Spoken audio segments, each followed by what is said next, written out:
But can we be alerted once the live streaming has started, please?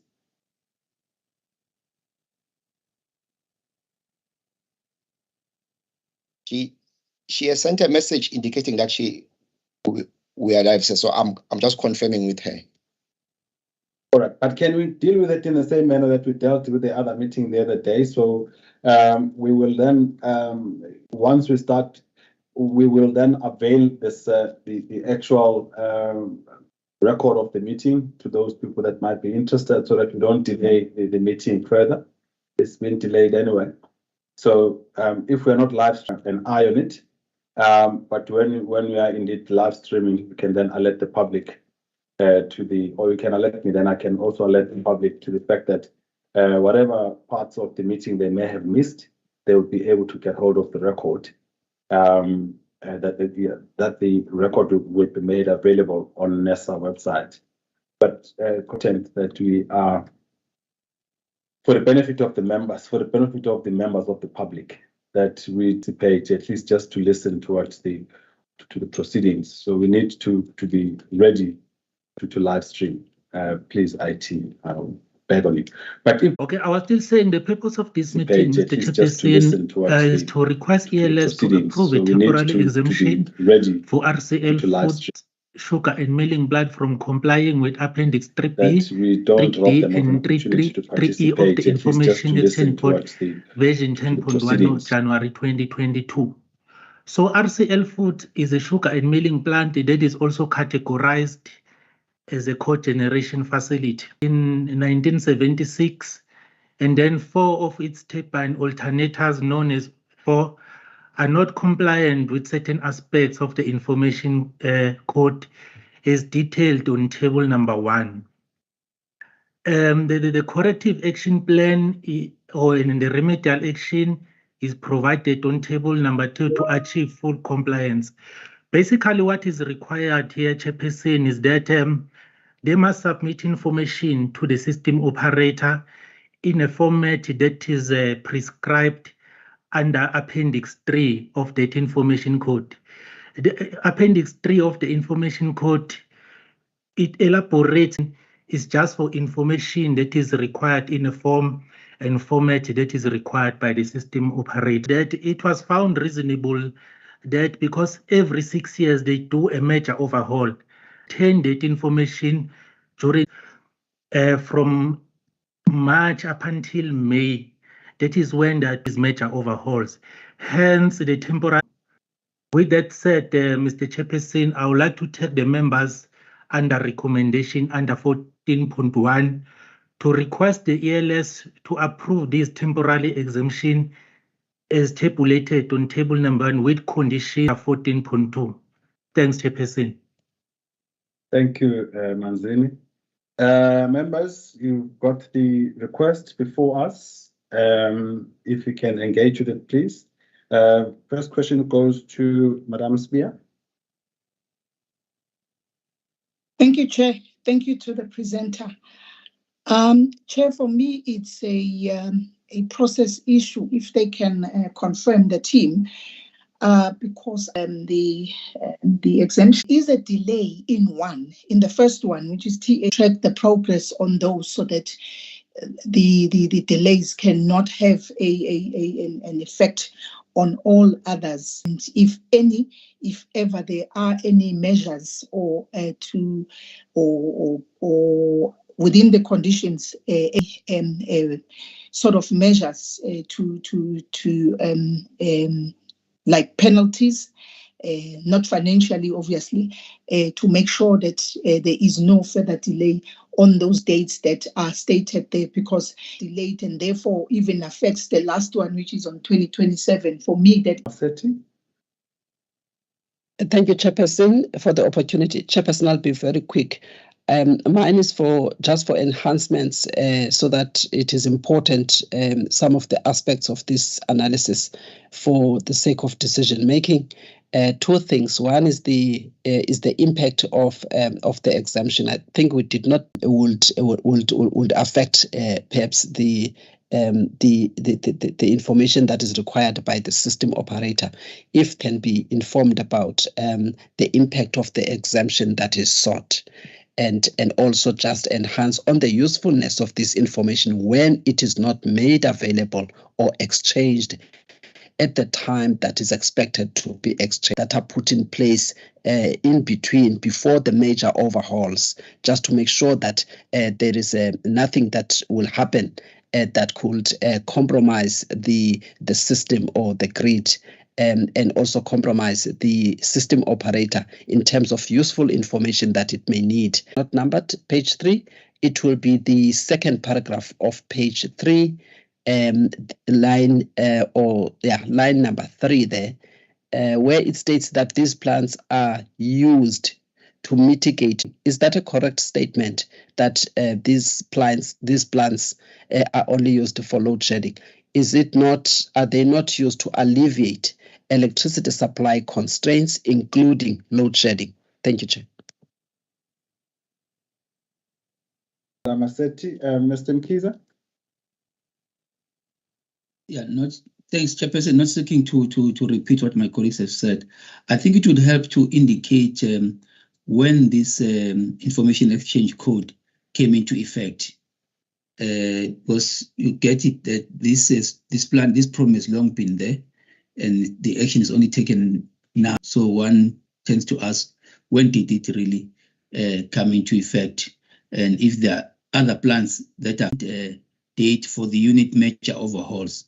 As for my understanding, it informs the exemption period, and that it be clear that these are independent as units, because obviously a delay in a unit major overhaul for whatever reason might result in the extension of the exemption.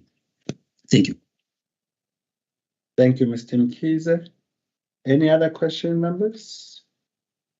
If not, thank you. Can I then hand over back to you, Mr. Zungu? Thanks, Chair. Respond to the questions. Ms. Sibia, are these units interdependent? They are not interdependent, because what basically happens during the major overhaul, the generator control system, so that you can take the settings, take line diagrams, so that even the system operator can remotely see and then control each unit, because they are registered as each unit, so they are not interdependent. Are there any penalties should they not reach compliance? Currently, there are no penalties unless maybe we give effect to Section 4, whereby we enforce just to look at the allegations, how performance can be enforced. But right now, the only measure that we have is to do monitoring and validate that they are on time. And then if maybe there are any delays, they report on time. And then the system operator there was this letter of support from the system operator that they can manage. I come to Ms. Maseti.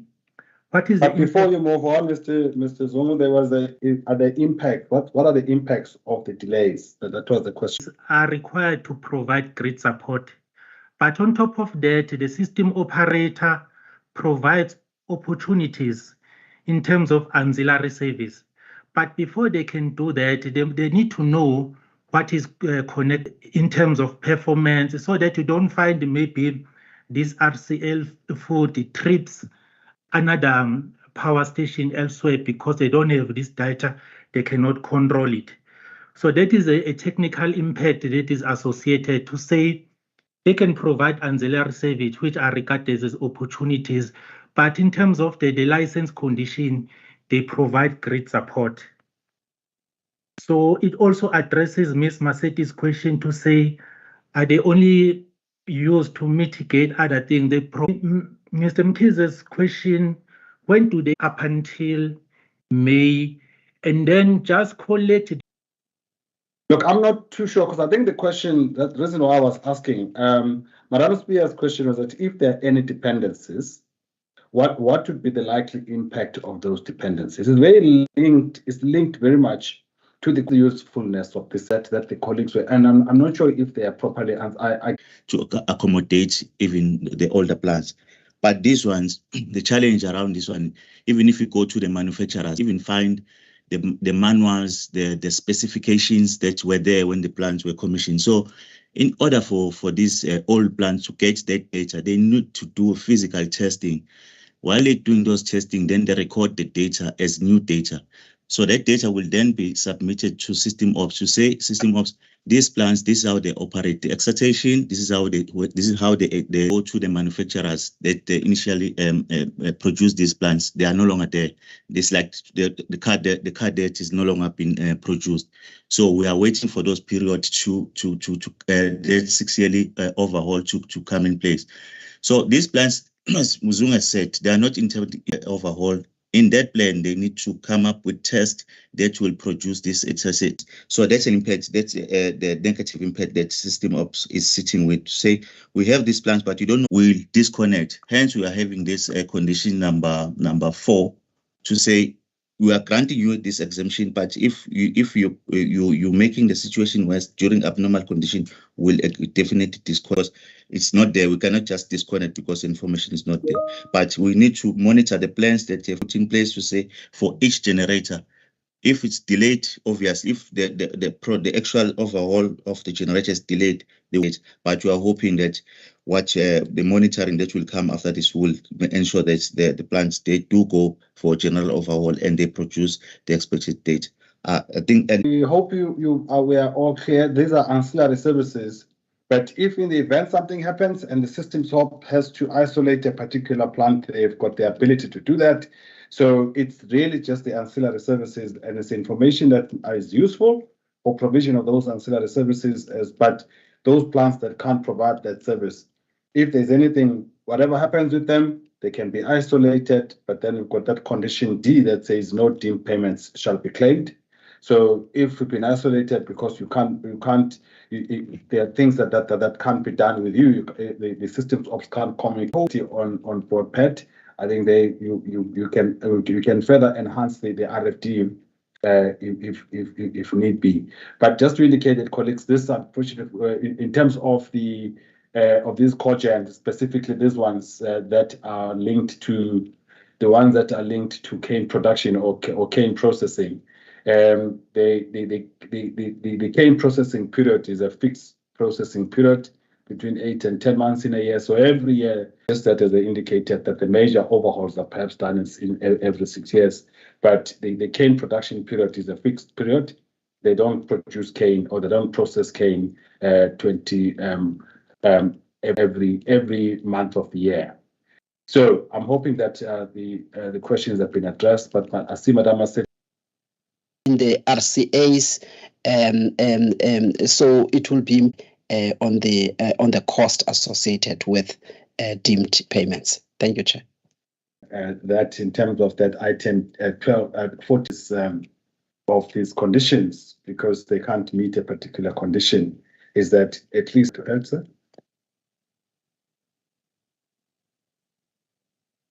Yes, I must apologize. I missed the one part, but I think documents of a declaration of interest, I had declared that this entity trades with PowerX. And I wanted, the reason I didn't talk when we're talking, I wanted to we're trying to do here.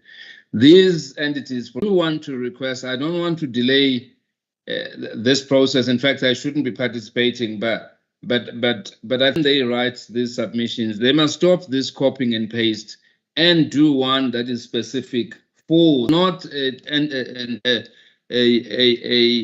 code generator that supplies ESCOM. That is used as an ancillary.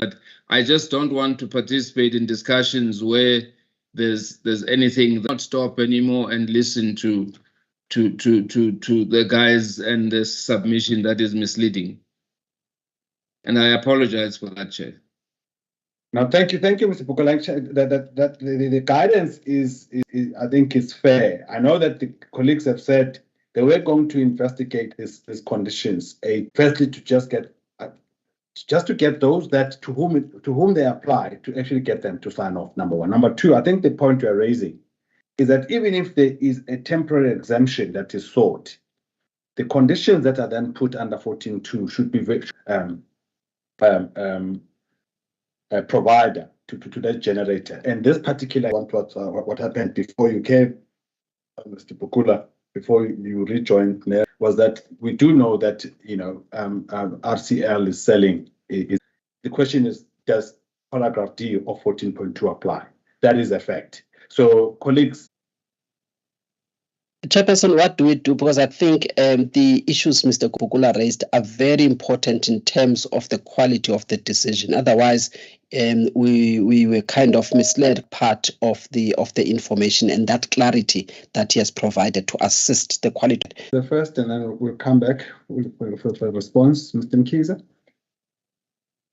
Chairperson, I just want to appeal to ensure that there is proper quality assurance.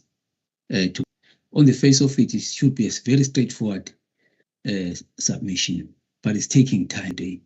And by now, we should have really dispensed of this matter. I request that we delete the D, 14.2D, because it's applicable here. Directly, because it could arise and stop whatever it's fitting, but it should be something relevant and not something that is not going to apply. What Mr. Pukula has highlighted is that for me it is that the situation is not as stringent. And for me, it is important that the team really look at these conditions that go with this. Even my question, when it was responded to, it's like if it is this long before we took care of these things, and if it is like that, how many of the same are still not being really monitored? So it's just to be able to give a holistic picture when presenting such matters. But I don't, in terms of the principle, I don't have a problem with what is actually required here. Up and down, the information that is required is not going to be there until there's a major overhaul. And those major overhauls have got certain time frames. That is why I was just requesting that even though the narratives should be a date by when the due date for each indicated. Because for me, it says, whether you like it or not, you only overhaul. And these major overhauls are going to be in the period, really. We are just doing ourselves a lot of. But the major issue here, Mr. Mkhize, is that I think for instance, there's an issue that was clearly raised by Mr. Pukula, which made a lot of sense. That says, we've always asked the colleagues to then come and put something that says applied that a particular RFD be published on NERSA website. Why? Now it gets very difficult, I think, for the team. I guess and it makes a lot of sense. Not providing these ancillary services to the systems operator. In fact, it's trade, but we would not know that. It's something that the GCAC had to me in terms of how submissions were written and how they've changed. And 14.2 changed 14.1. It doesn't. The only thing is that, and it's clear that 14 in a case, and the request is whichever condition does not apply, let's make the conditions to be specific to that particular application. It's a very valid input, but I'm just guiding that. It's also need to actually look at it in both ways. That sometimes we ask for information, but later on when it's changed and information is asked differently, we need to then just send that the team is quite clear which direction it should go. But anyway, Mr. Shows, do you want to respond quickly to this? To this? Members. I think what you have said, Mr. Kumeta, I'm covered, but it's not a new scheme with one of the IPPs with regards to it's been a while that we have had these standard conditions. If there's a need for this application, we didn't look from the who's buying point when it was recommended to buy the GCAC to NERSA was, for us, it was not an issue, but we take guide from members who going forward will be specific to it as we receive from the GCAC. Thanks, Chairperson. Thank you, Mr. Shozi. Members, can I take us to a decision that is sought in terms of whether this particular code generator actually provides the ancillary services that are sought? and who the buyer is, and they will look at. But I'm not sure whether it changes the actual under 14.1. So can I just take members to that decision, please, that is sought under 14.1, then adapted correctly to reflect those conditions that are applicable to this particular application, at least under 14.1. Advocate, I knew that you had some connectivity challenges.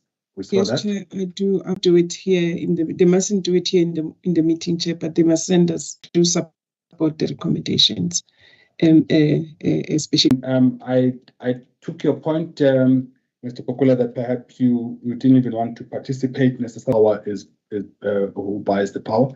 But I think, Mr. Shozi, the request here that process of standardizing those conditions, do want to stress the team has always put these conditions, and for almost all of the exemptions, there's been standard thing.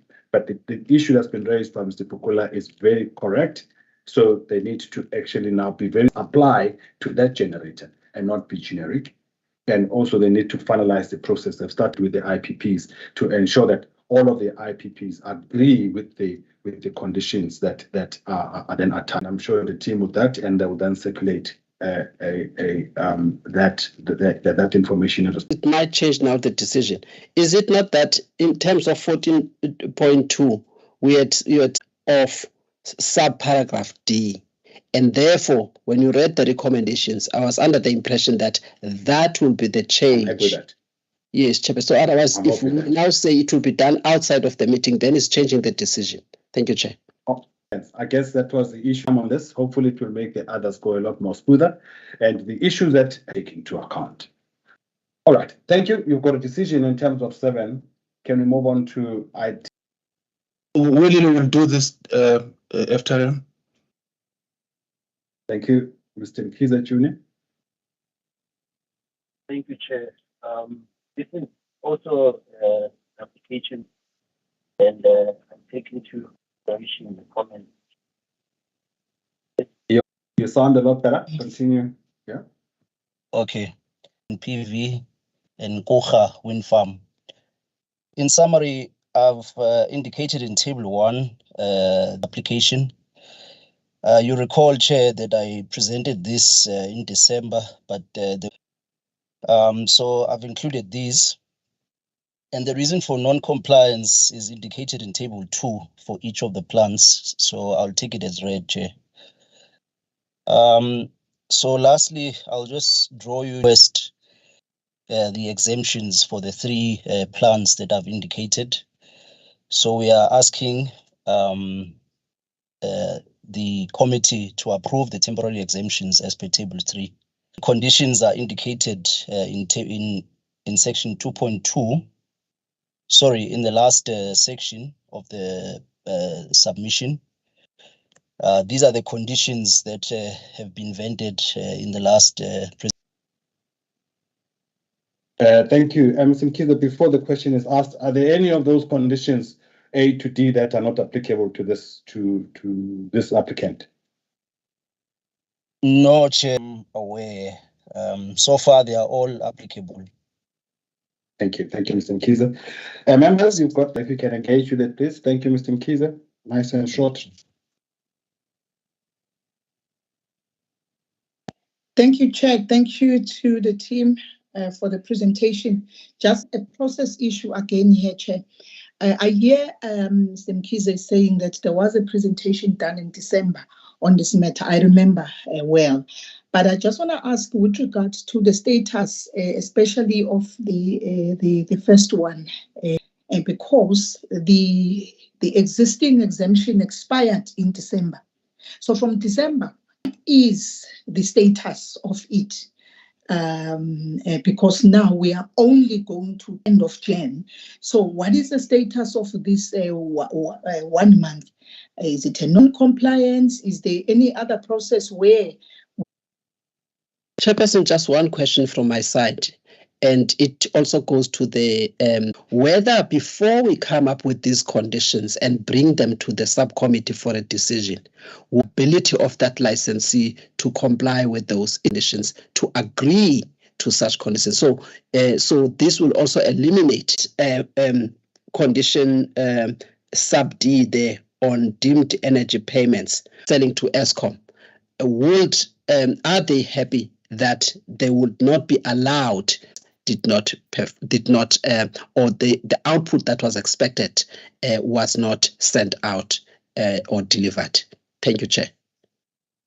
Thank you, Madam Aseti. Mr. Mkhize? Developing the standard or refining the standard, a transitionary mechanism, just to maybe to try to minimize these extensions. Because it's in the process of developing the standard that one is able to see who are comply and who don't.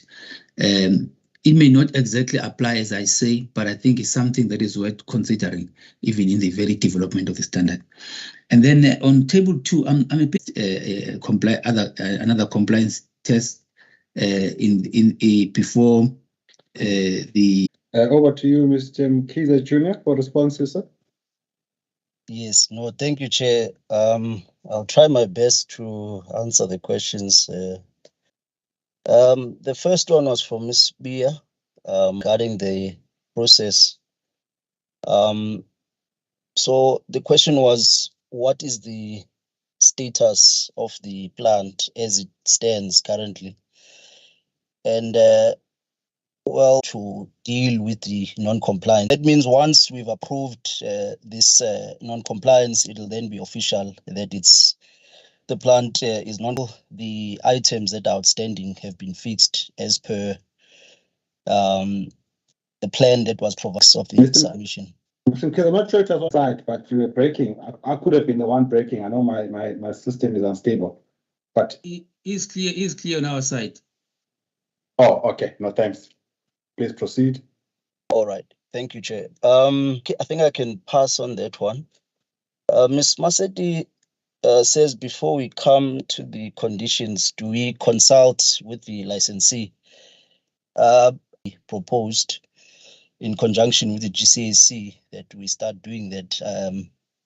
But I suppose we can, as NESA, then also decide whether we want to include this as a step in the process of approving these. So I think we take the guidance and we will discuss it between ourselves.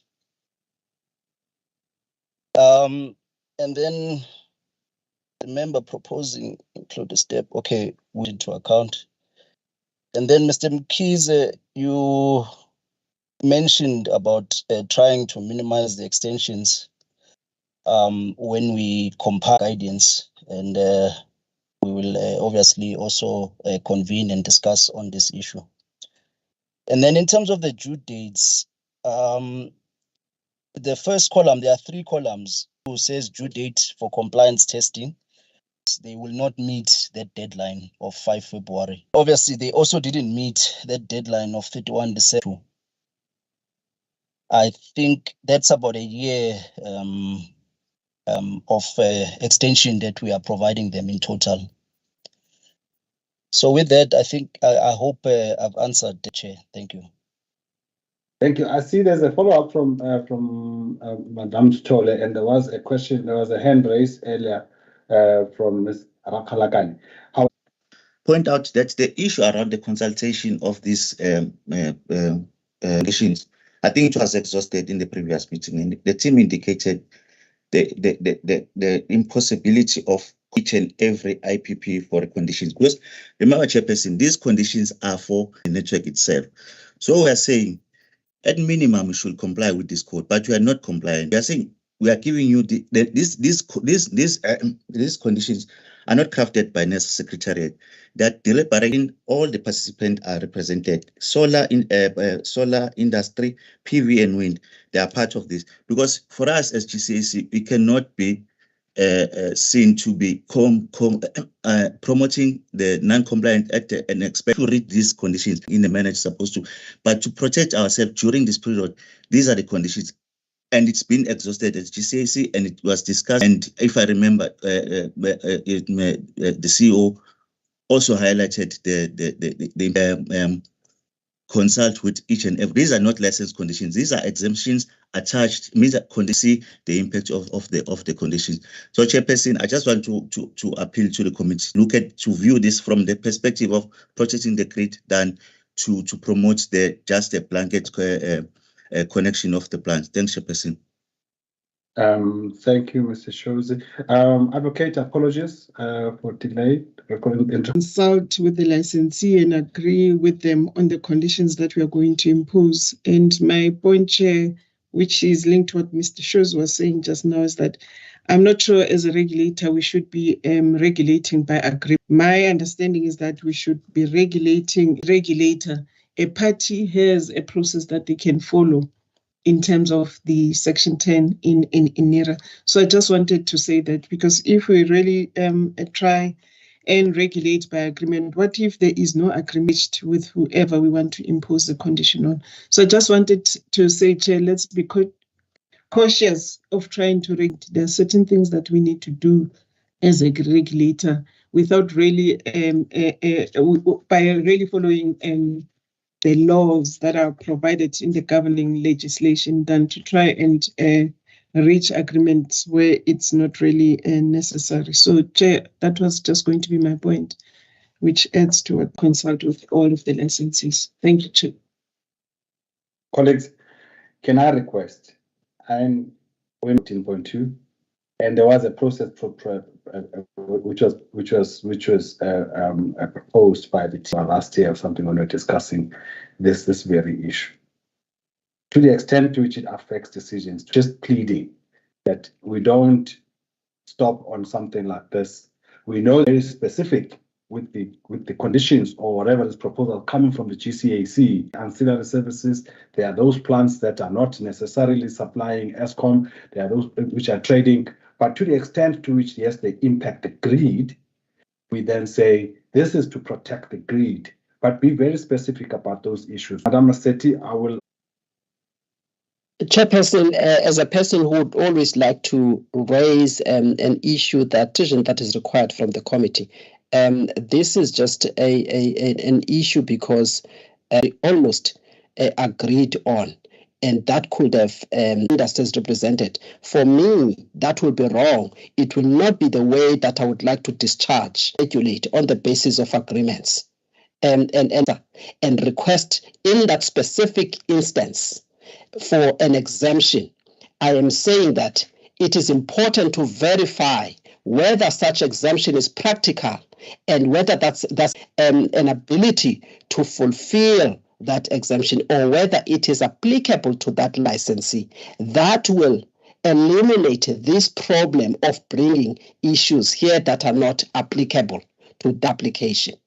That, for me, is a verification tool that is important, rather than that you not get thrown into each and every application that is brought to us. So it is on that basis and on the basis of fairness, not to just throw something simply because you believe you want to protect the grid, but you do not know what actions. But I stand by the points that I've made, and if those points can be captured for the record on the issue. Thank you, Chair.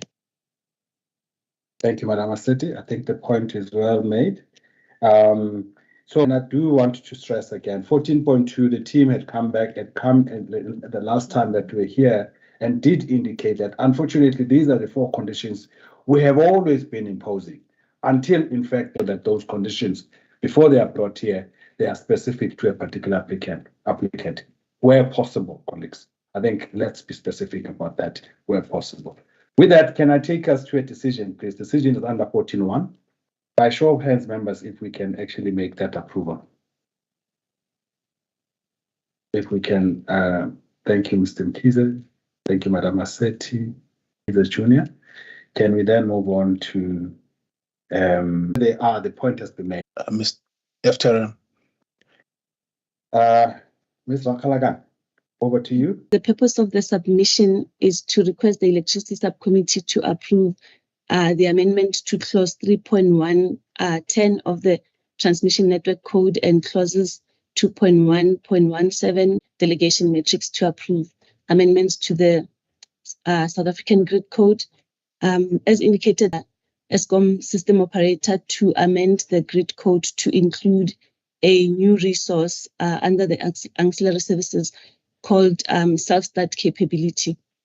So this resources under this system restoration category of ancillary services, but now they are proposing this to be added as an additional resource in light of some of the coal fleet that will be these coal plants to assist with system restoration. So that's just a brief explanation of for the amendment. In terms of the actual details, they are on the submission, and I think on pages, let me quickly go there, pages